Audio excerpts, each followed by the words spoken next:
Hi, my name is Olivia Gray, and I'll be reading The One by Shane Book. The enormous head and huge bald knees, elongated hands and feet.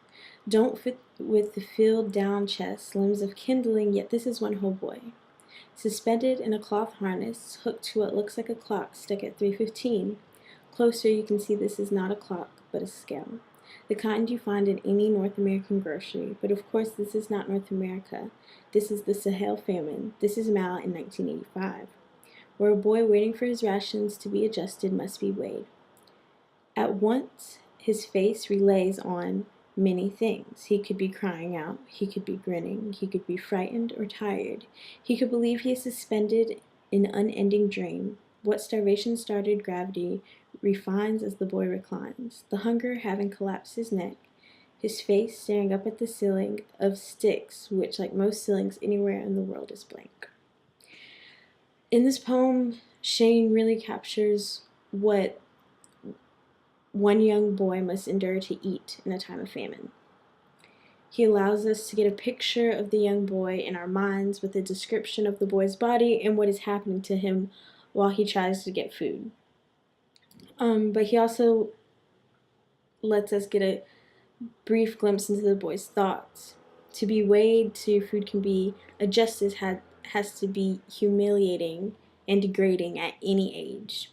Because I know if they weighed me to figure out how much food I get, I'd feel really embarrassed. But towards the end of the poem, when the boy's looking up at the ceiling, we don't know what his face looks like or what emotions on his face, but it says, staring up at the ceiling of sticks, which, like most ceilings anywhere in the world, is blank. It's like he's really focused on the ceiling, and I feel like, in a sense,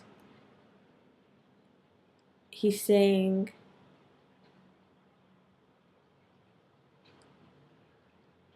the blank ceiling, that metaphor is like a sense of lost hope, because he's in a famine looking up at